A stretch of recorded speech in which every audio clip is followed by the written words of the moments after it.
Adversity introduces a person to themselves. I saw that on a bumper sticker. This adversity that the prodigal son's experiencing here was a blessing in disguise, obviously. It helped bring him to his senses.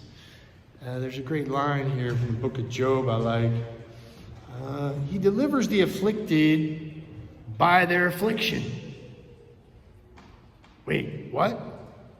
Doesn't seem to make any sense when you first hear it. He delivers the afflicted by their affliction?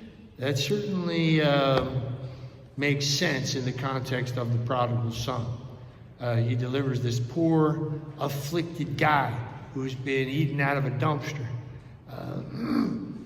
And the affliction, yeah, of course, it was a famine in the land, but it was more than that.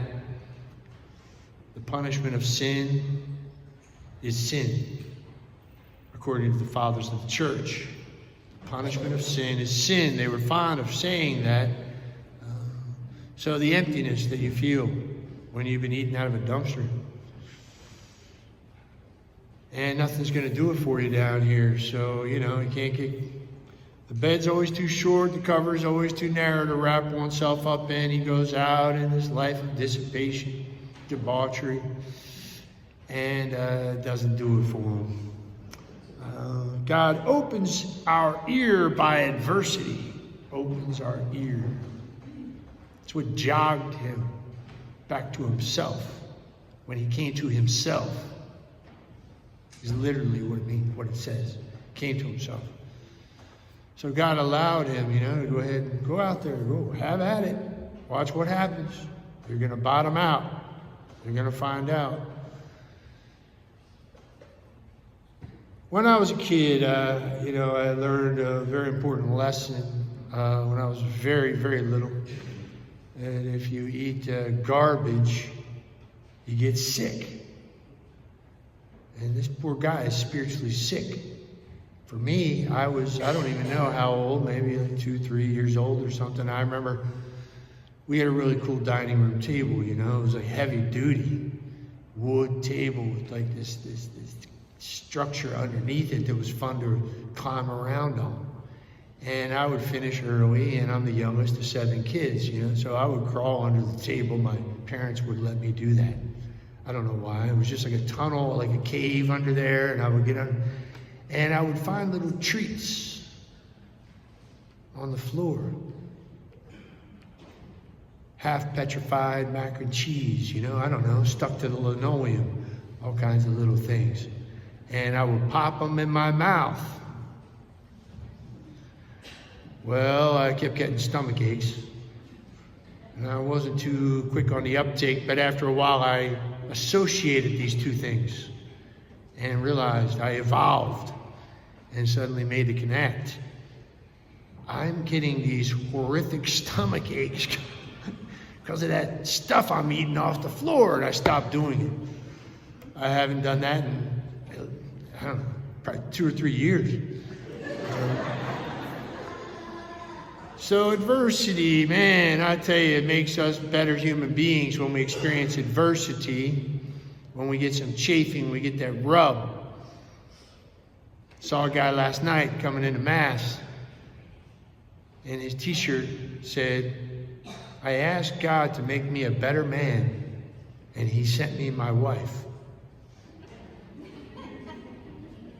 That is an incredibly beautiful compliment to his wife. She's making him a saint. There's adversity as a school of charity and humility to be in a marriage, and it's good for this man, and he's acknowledging that this is making him uncomfortable in a good way. So anyway, close with a story. There's a guy I know. I ran around Europe with for 3 weeks one time. We were in a van, 5 guys, a couple priests, and 7 of us. Yeah, crammed in a van, 3 weeks, all over the place. Germany, Spain, France, Italy. And we became really good friends in college and, on this trip and everything. And he was telling me while we were in Europe somewhere, I remember he told me the whole story of his conversion. This is a guy who had a pretty privileged growing up experience. I mean, you might say he was a little spoiled. Only child. His father was this close from being a Jesuit priest and hit the eject button before ordination. And then married his mom. They had this one child. And they sent him to all the fancy schools. And he went to Georgetown Prep and stuff. And prep schools. And he's super bright. His dad was practically a Jesuit. And anyway, what does he do with all that? He goes and follows the Grateful Dead. Anybody here follow the Grateful Dead? We're organizing a bus trip for next month. I want to fill that thing. They're playing over at Merriweather Post. No, just kidding. Just kidding. I'm not. I didn't follow the Dead. The Grateful Dead. And he described it as a total debauchery, okay? Dissipation like the Prodigal Son. For almost 2 years, he was part of the inner circle of these deadheads. They call it the family. Those who have this privileged access to the band and have all the sweet hookups and connections, okay, the family, they just toured. Big caravan from concert to concert. You know, what a life. For a couple of years he was doing that. And, you know, while you're out there following the Dead, it's kind of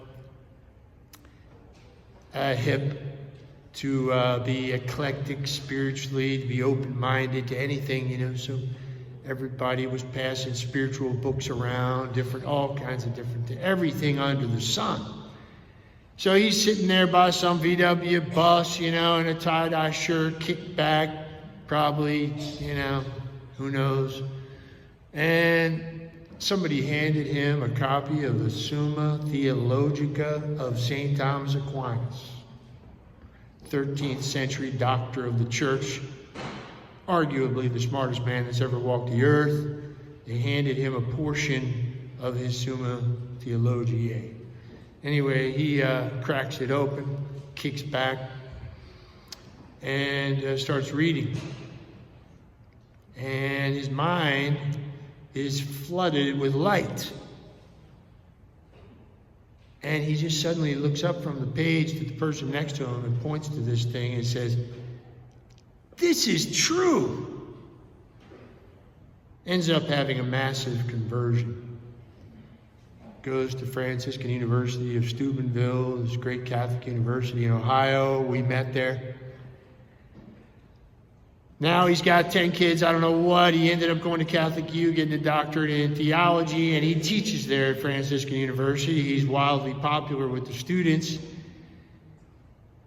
His parents never gave up on him, and I remember that impressed me about him, about his story. And he said they never gave up. They continued to pray for him and love him through that stage of his life. So if you have a prodigal son in your family, in your neighborhood, in your workplace, wherever, keep praying. It just builds up like water behind a dam until someone hands them a copy of the Summa Theologica or whatever. Something happens. God is sitting there doing push-ups, man. He's just waiting for his moment. He doesn't sleep. He's awake 24/7, 365, looking for an opportunity of grace when that moment comes, that watershed moment. Whoever that is, prodigal son, prodigal daughter, the grace of God could rush into their soul at that moment, and it would be the fruit of your prayers, partly the fruit of your prayers, that could help bring this change of heart, this coming to their senses. Okay. And a little old-fashioned adversity doesn't hurt either. We get hit upside the head by a 2x4 sometimes. So that impressed me, the perseverance of his parents, and just to tie this together with the prodigal son, it just seems perfect. You know, your son was following the Grateful Dead, and now he's come back to life. We should rejoice at the conversion of Dr. Mike Cirillo. What an awesome guy. He was dead, and now he is alive. There's tons of hope, folks.